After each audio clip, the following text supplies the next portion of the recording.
बीच में लखपत पटोला जी को सदन से लिखो लीचे चार पियोन होते हैं और अपन घर में दौड़ चाहिए और पर सही तो बैठ के लिए पति अब दे लीची शदीद से सिलेंडर में स्मृति रानी साल का धाम मीटिंग जो जीता विधायक छन लखपत पटोला जी और विधायक तो मैं नहीं बोल रहा पर उन हमारे उत्तराखंडों को मान सम्मान झुकल नहीं दी और सबसे पहले विधानसभा में जौन हम पहाड़ी तय भौगुच बोली उन वे के खिलाफ सबसे पहले विधानसभा में चिल्लाए तब हमारी जो विधानसभा अध्यक्ष ऋतु खंडूरी जन वो अपनी कुर्सी में खड़े उठे और उन हमारे लखपत पटोला जी की आवाज दबाने को प्रयास करी तुम्हें आवाज दबी नहीं और सब हम जनता की जीत से पूरा उत्तराखंड वासियों की जीत से कि हम उनमें को इस्तीफा मंजूर करवाई और आगामी विधानसभा चुनाव में वही कोई चुनावी मंच नहीं एक सम्मान समारोह जो हमारे लखपत पटोला जी को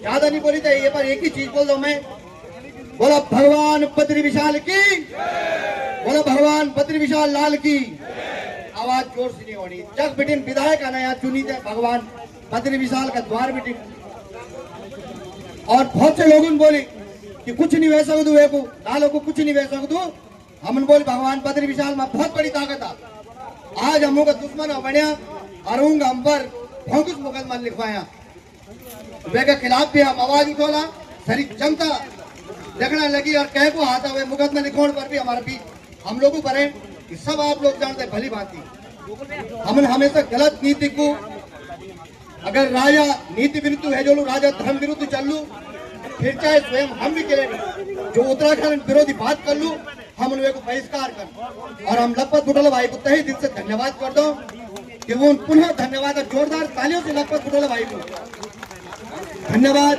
बोलो भगवान बद्री विशाल लाल की जो पीड़ाएं जिसके लिए उत्तराखंड राज्य बना जिसके लिए हमारे लोगों ने अपनी शहादतें दी अपने प्राणों की बलि दी लोगों ने अपने नौकरियां छोड़ दी मीडिया के साथी जेल गए हमारे तमाम लोगों ने अपनी जिंदगियां दांव पे लगाई और इसलिए लगाई थी कि हिमालय जो राज्य है जो दूर दराज का क्षेत्र है जहां तक शासन प्रशासन नहीं पहुंच पाता है विकास नहीं पहुंच पाता है हमारे सपनों का ये राज्य बनेगा लोगों के जीवन में खुशहाली आएगी लोगों की जीवन समृद्ध होगा लोगों का विकास पहुंचेगा लोगों तक सड़क बिजली पानी शिक्षा स्वास्थ्य पहुंचेगा लेकिन मैं आज आपको बता रहा हूं कि उत्तराखंड बनने के बाद जो पीड़ा जो दर्द आज हम झेलते हैं वो मैं शब्दों में मैं बयान नहीं कर सकता हूं मेरे पास अल्फाज नहीं वो बोलने के लिए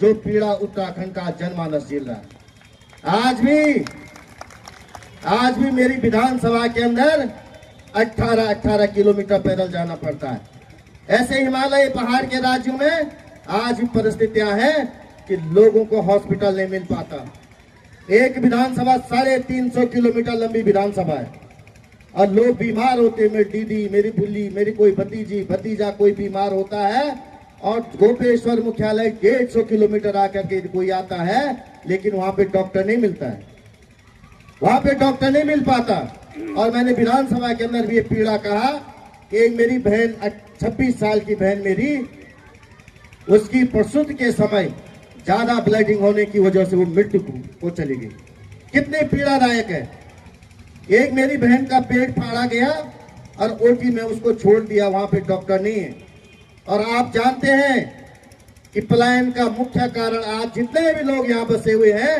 वो इसलिए है कि वो नौकरियों पे करने के बाद वो भी चाहते कि 60 साल के बाद रिटायरमेंट होए तो उन्हें बुढ़ापे में कम से कम हॉस्पिटल मिल पाए आज गढ़वाल में एक इकलौता मेडिकल कॉलेज है श्रीनगर और वो भी रिफर सेंटर बना हुआ है ये अगर मैं गलत कह रहा तो आप बता दीजिएगा मैं गलत कह रहा तो बता दीजिए आज सरकार अपने 3 साल की उपलब्धियों को बताने के लिए खड़ी है मैंने सरकार से कहा और मैं आज आपसे भी कह रहा हूं कि जो विधानसभा के अंदर जो पीड़ाएं मैंने कही क्या उपलब्धियां मानी जा सकती है जब मैंने सरकार को पूछा कि ये उत्तराखंड जब उत्तर प्रदेश के साथ था पर्वतीय विकास मंत्रालय था इससे ज्यादा विकसित और इससे ज्यादा नौकरियां तो तब मिलती थी मैं गलत बता रहा तो बता दीजिए अरे भाई आज परिस्थिति ये हो गई है 2014 के बाद की स्थितियां ये हैं। यहाँ पे यदि सैनिक लोग हैं तो मैं बता रहा हूं आपको कि पहले गौचर में भर्ती होती थी, मेला लगता था तो भर्ती होती थी, और 26 बटालियन गढ़वाल ग्रुप की हैं, 22 प्लाटून है, 3 आरआर है और 1 बॉर्डर स्कॉट है, और उसके अंदर 1200 की लफड़ी होती थी। लेकिन हर जब गौचर मेला लगता था, दूसरा मेला लगता था, प्रत्येक गांव से 100-200 बच्चे भर्ती होते थे। कोई गरीब का बच्चा भर्ती होता था, फौज में जाता था, तो किसी गरीब के परिवार में उसकी शादी होती तो निश्चित रूप से उस परिवार के बच्चे को भी वो ऐसा में पढ़ा करके पढ़ा देता, अपने स्याले को पढ़ाता, स्याली को पढ़ाता, उनके सुख दुख का काम करता। लेकिन मैं बता रहा दुख के साथ, जब कहा जा रहा हिंदुस्तान मजबूत हो रहा है, मैं वो पीड़ा बता देता हूं साहब। आज स्थिति यह कि सगया टेम्पा बुना लोड़ी, तब फौजी जवाई मिली, फौजी में कितना खुशी होती थी। फौजी यदि किसी परिवार में जवाई मिलता तो कितनी खुशी होती। और बनाचिन फौजी जवाई मिली, फौजी जवाई मिली, अब वियोग टाइम पर असुरी टायर हुए जाओ, ऐसे अग्निवीर योजना लेके आ रहे। मैं गलत बता रहा तो बता दीजिए आप। ये योजनाएं लाई जा रही और फौज की लफड़ियां आज खत्म करने का काम किया जा रहा। ट्रेडमैन की भर्तियां खत्म की जा रही, ठेके पे दी जा रही, और ऐसे हम विकसित होंगे। अरे ऐसे विकसित हो रहे होते हम।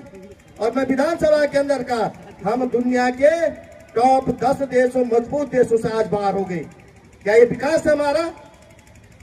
मेरा प्रदेश समृद्ध होगा तो मेरा राष्ट्र समृद्ध होगा, मेरे प्रदेश के लोग समृद्ध होंगे तो मेरा राष्ट्र का नागरिक समृद्ध होगा। लेकिन राष्ट्र के नागरिकों को खोखला करने का काम किया जा रहा है। मैंने ये बात कही, जब मैंने विधानसभा के अंदर बात कही, ये कह रहे हैं और दीदी बोलियो वो नाचिना कि 2047 तक विकसित हिंदुस्तान बन जोल, विकसित उत्तराखंड बन जोल।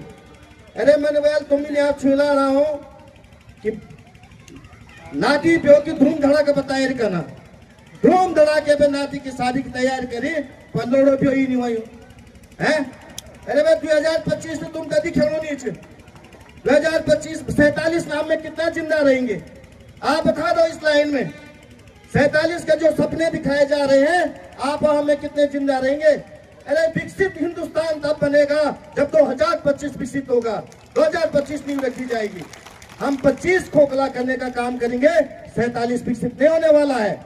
लेकिन सपनों में जो दिखाया जा रहा है वो सपने आपके पूरे नहीं होने वाले हैं, ये आप समझ लीजिएगा। और मैं इसलिए इन बातों को कह रहा हूं कि आज जो बातें कही जा रही, मुझ पे आरोप लगाया जा रहा है।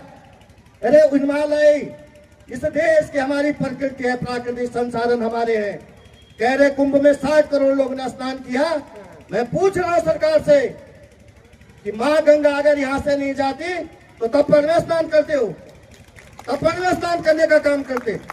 इस देश का जितने भी सनातन संस्कृति के बड़े जितने भी हमारे धाम हैं वो मां गंगा के किनारे हैं, और हम लोग उससे पीड़ित हैं। हमारा खेत बहता है, हमारे जल बहते, जंगल बह जाते, हमारी गौशालाएं बह जाती है। हम इस देश के लिए वो पानी देने का काम करते हैं, वो अमृत देने का काम करते हैं, लेकिन हमें गाली देने का काम करेंगे। अरे हम दूसरे रक्षा पंथ के लोग हैं, सीमा के सीमांत में रहते हैं। और मैं बता रहा दीदी बोलो कि आज तथा सुरक्षित जो ले लद्दाख फौजी ज्यादा सुरक्षित है, पहाड़े दीदी बोल तथा सुरक्षित है ना। अरे जंगल पुन जोला के पोड़ा पुन गिर जोन के बीठा गिर जोन से के ढाउन गिर जोला वो बाद मार जुल को रिख मार जुलो। वो एक जवाब नहीं चाह बताओ, विधायक क्षेत्र भ्रमण करो, कोई ढूंढो पड़ी बचों नहीं बचों कोई गारंटी थी बताओ आप आज। और यहाँ से बंद करके हमारी नीति नियत बनेगी। मैं इसलिए आप लोगों को कह रहा हूं कि उत्तराखंड के प्रति मुझे बताया जा रहा, मेरे पे आरोप लगा रही सरकार कि आप पहाड़ मैदान करने की बात कह रहे हैं। मैंने एक चीज पूछना चाह रहा आप लोगों से, तमाम बुद्धिजीवी वर्ग से। अरे मैं विधानसभा के अंदर मैंने कहा पहाड़ियों को गाली दो, मैंने मंत्री के मुंह में कहा या कान में जाके कहा कि पहाड़ को गाली दे, मैं पहाड़ प्लेन्स करूंगा। अरे किसी वर्ग को गाली दी जाएगी, अरे यदि उसका प्रतिकार नहीं किया जाएगा तो आप बता दीजिए कि क्या चुप बैठा जा सकता है? अरे इस गढ़वाल से केवल भाजपा को 28 में से 25 विधायक मिले हैं, तब जाके वो मंत्री बने हैं, तब जाके मुख्यमंत्री बने हैं। और आपके इतने प्यार का नतीजा आपको गाली के रूप में दिया जा रहा है, गाली के रूप में दिया जाएगा। बता दो आप, अरे सुन लीजिए, लोकतंत्र वो लोकतंत्र नहीं है। इस देश के शहीदों ने ये लोकतंत्र इसलिए नहीं बनाया कि आप गलत का प्रतिकार न कर पाए, आप सही को सही, गलत को गलत नहीं कह पाए। वो लोकतंत्र किस काम का है? ये बताओ, वो लोकतंत्र किस काम का है? वो भाजपा के जो विधायक वहां बैठ के मौन थे, पूछा तो जाना चाहिए ना। मैं भी सैनिक का बेटा हूं, मैं आज आपको बता रहा हूं, मैं स्वयं सैनिक का बेटा हूं। इस देश के लिए मेरे पापा ने 3 लड़ाई लड़ी है। 1962 की लड़ाई लड़ी, 65 की लड़ाई, 71 की लड़ाई मेरे पापा ने इस देश को लड़ी। मेरे सगे भाई ने इस देश के लिए कारगिल में गोली खाई, मेरे भाई के आर पार गोली हुई है। मैं उस परिवार से हूं और मैं आपको बता रहा हूं, और मैंने सदन में बोला, मैं सैनिक का बेटा हूं, गोली खा सकता हूं, गाली नहीं सुन सकता हूं। गाली खाने नहीं आया मैं यहाँ। अरे मैं इसलिए आया हूं, मैं इसलिए आया हूं कि भाई जो आप बजट की बात कह रहे हैं, बजट सत्र रखा हुआ है, उस बजट सत्र में है क्या? मेरी दीदी बुलियों को है क्या? मेरे नौजवान साथियों को क्या है क्या? या इस बजट सत्र में भी आपने ऋषिकेश में एम्स खोल दिया और मेरे पहाड़ के, मेरे उत्तराखंड के लोग भेड़ बकरी की तरह बाहर खड़े हैं, उनका नंबर नहीं आ रहा इलाज के लिए। और मैं आपको बता रहा हूं, मेरी दीदी बुलियो, मैं बता रहा हूं आपको, जब मैंने उस सदन के अंदर कहा कि आपने 750 राजधानी क्यों लगाए वहां, मैंने गलत कहा, पूछा, मैंने गलत पूछा तो बता दो आप। अरे कोई मेरा भतीजा लगा होता वहां, कोई मेरी भतीजी लगी, उत्तराखंड का भतीजा लगा होता, उत्तराखंड की भतीजी लगी होती, उत्तराखंड का कोई बेटा लगा होता, तो वो यदि कोई बीमार होता तो वो फोन करता, बेटा हम आ रहे हैं, वो रहने की व्यवस्था करता, डॉक्टर की पर्ची काट के रखता, सम्मिलित डॉक्टर को दिखाता। लेकिन सरकार को क्या प्रेम है कि राजस्थान के 750 लोगों को वहां लगा दिया और उत्तराखंड के लोग बेरोजगारी में भटक रहे। अरे यही उत्तराखंड इसलिए बनाया। और कल कह रहे मंत्री जी, कल कह रहे हैं कि अब यहाँ बिहार दिवस मनाया जाएगा। अरे बिहार दिवस मनाना खराब नहीं है, खराब नहीं है, मनाना चाहिए। लेकिन उत्तराखंड दिवस कितने राज्य मनाते हैं? कितने राज्य मनाते हैं? ये भी तो इस सरकार से पूछा जाए। अरे मैं कह रहा हूं मान्यवर, आपने पहाड़ के गांव-गांव में बिहार के लोगों को पोस्ट मास्टर बना के भेज दिया, गांव-गांव में। आज वो बच्चा जो हमारा दौड़ता था, चिट्ठी लेके आता था ना, अब तो आपके पास फोन मैसेज है, लेकिन चिट्ठी लेके जो हमारे 30-40 साल के ऊपर के जो मेरे पूज्य हैं, वो जानते हैं कि पोस्ट मास्टर की वैल्यू क्या होती थी। आज वहां लगाने का काम कर दिया और अब तुम्हारे विकास का पैसा, तुम्हारे रोजगार का पैसा, तुम्हारे खून पसीने का पैसा जो तुम्हारे उत्थान में लगना था, तुम्हारे विकास में लगना था, वो बिहार दिवस में खर्च होगा। अरे बताए वो पैसा कहां से आ रहा है? भाजपा के नानी के घर से आ रहा है। बुरा मत माने, भाजपा के लोगों को पूछना चाहिए, ये उत्तराखंड के लोगों के खून पसीना का पैसा ये बिहार दिवस पे क्यों खर्च किया जा रहा है? जब यहाँ आपदा आ रही है, जब यहाँ बेरोजगारी है, जब यहाँ चरम पे लोगों की स्थितियां, इलाज के लिए लोग पे हॉस्पिटल नहीं है और लंबे लंबे पिल काटे जा रहे हैं। आप बता दीजिए। अरे दीदी बोले, पहाड़ के लोगों, उत्तराखंड के लोगों, लखपत बुटोला इस मंच से कह रहा है, और ये मत सोचे मैं विपक्ष हूं इसलिए कह रहा हूं, लेकिन मेरी पीड़ा है कि ये पानी इस देश को हम देते हैं, प्रकृति हमारा, प्राकृतिक संसाधन हमारे हैं, और हमारे पहाड़ों का सीना चीरा जा रहा है, फाड़ा जा रहा है उनका सीना, और प्राकृतिक स्रोत खत्म हो रहे हैं। बड़े बड़े हाई टेंशन ऋषिकेश के ऊपर से जा रहे हैं। और दिल्ली में चुनाव होते हैं तो कहते हैं हमें चुनाव जिताओ तो मैं फ्री बिजली देंगे, फ्री पानी देंगे, और उत्तराखंड के लोगों को इतना लंबा बिल थमाएंगे। अरे ये बताओ आप, अरे बिजली पैदा हम करेंगे, पानी पैदा हम करेंगे, और फ्री दिल्ली वालों को, राजस्थान वालों को दिया जाएगा, फ्री हरियाणा वालों को दिया जाएगा। अरे मस्तिष्क पे जोर डालिए, कब तक बटे रहोगे? जोर डालिए। और आपका नैरेटिव बना हुआ है, नैरेटिव बना दिया, इस देश में कांग्रेस नहीं होती, इस देश में गांधी नहीं होता, नेहरू नहीं होता, पटेल नहीं होता, तो ये देश अमेरिका से भी आगे होता। मैं आपको बता रहा हूं, मेरे दीदी मुझे कान सुन के सुन लो, ये नैरेटिव बनाया जाता है। वो गांधी, वो पटेल, वो नेहरू ना, आज हमारा बच्चा दुबई में बर्तन धो रहा है, हम कहते हमारा बच्चा अब्रॉड में है, अब्रॉड है। अरे वो 18वीं सदी के बैरिस्टर थे। और सुन लीजिए, जब गांधी जी बिहार के दक्षिण अफ्रीका से आके बिहार के गांव में जाते हैं तो उस झोपड़ी में वो देखते हैं एक सास 2 बहुएं हैं। जब सास मिलने आती है, बहुएं अंदर रहती हैं। जब एक बहू मिलने आती तो सास अंदर चले जाती, बहू तब आती है। वो दूसरी बहू जब अंदर जाती तब वो सास बाहर आती है, वो दूसरी बहू बाहर आती है। तो गांधी जी कहते हैं कि भाई ये तीनों साथ मिलने क्यों नहीं आ रहे। तो वो आदमी जो उनके साथ गया था वो बताते हैं कि मान्यवर इनके पास एक ही धोती है, जो धोती पहनता है वो आपको मिलने के लिए आता है। ये स्थिति देश की थी। और उस गांधी ने, सोचो जरा, वो गांधी कोई तुमको जो लंगोट में दिखता वो लंगोट का गांधी नहीं था। वो 18वीं सदी में सबसे महंगा ड्रेस पहनता था, सूट बूट पहनता था, टाई पहनता था वो गांधी। और उस गांधी ने कसम खाई उस दिन कि मेरे देश के लोग पहनने के लिए कपड़ा नहीं है और मैं सूट बूट पहनता हूँ। वो कसम खाई, वो एक लंगोट में उसने जीवन गुजारा। कोई त्याग दे सकता है ऐसा? दे सकता कोई ऐसा त्याग? और उस गांधी पे प्रश्न उठाते, अरे उस नेहरू पे प्रश्न उठाते हैं जो गुलाम हिंदुस्तान और आजाद हिंदुस्तान का सबसे बड़ा रपति था, सबसे बड़ा रपति था। वो चाहता टाटा बिरला बनता। और आजकल का जैसा नेता होता ना, कहता मेरा घर तो भर जाता लेकिन गांव जाए भाड़ में। वो भी सोचता मेरा परिवार बन जाए और हिंदुस्तान जाए भाड़ में। वो बहरू इस देश के लिए 10 साल 276 दिन जेल में रहा। पत्नी जब टीबी की बीमार थी, इलाज नहीं करा पाया।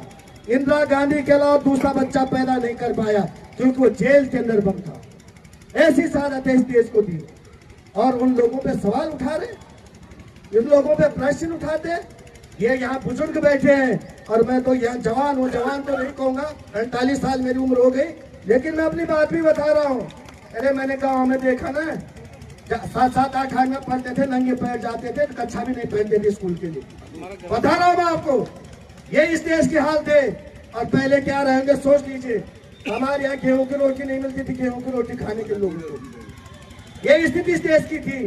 रुपया तो छोड़ दो, लोगों के लिए चाय पीने के लिए बैठना पड़ता था। ये हाल देश की थी। और उस देश को समझने की ओर उन लोगों ने अपने सादत के साथ ले गए। उन पे सवाल उठा रहे, आप क्या काम कर रहे हैं नहीं बता रहे। और तुमने क्या बोला, बस हिंदू मुस्लिम, फिरोज खान तो मुसलमान था। और ये सभा में बैठा था दीदी बोलची ने 90% लोग पता हो फिरोज खान मुसलमान है मैं दीदी बोलो मैं फेसबुक पर सुबह सुबह 4 से बलसुए जब है। अरे मैं दीदी बोलो, यही मैं आपको बता रहा हूँ। आप रतन टाटा को जानते, रतन टाटा को जानते, सुना ना आपने?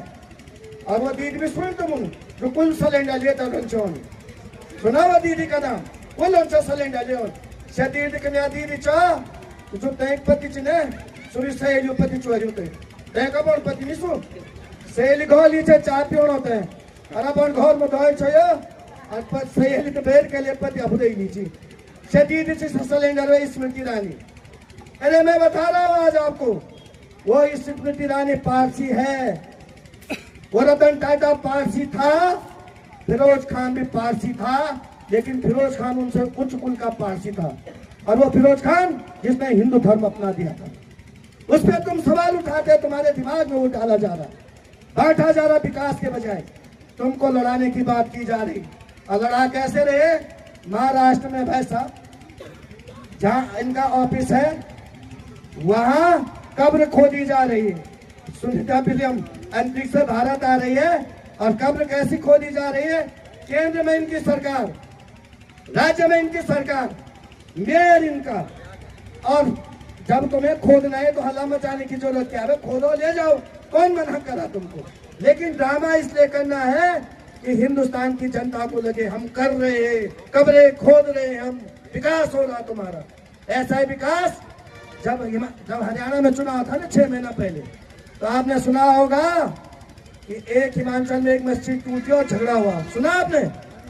ये मस्जिद 17 से 22 के बीच अलीगढ़ बनी थी जब बीजेपी की सरकार थी।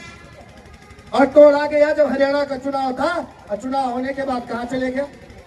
लेकिन आप लोगों को फंसाया जा रहा है, इसलिए आप उत्तराखंड की बातें नहीं सुन पा रहे हैं। आप अपने बच्चों की पीड़ा नहीं देख पा रहे हैं, उन बच्चों के सपनों को जला रहे हैं आप, उनके सपनों को रौंद रहे हैं, उनकी शिक्षा, स्वास्थ्य, उनके रोजगार पे आप अपने तुष्टीकरण की वजह से आग लगा रहे, प्राण लगाने का काम करें।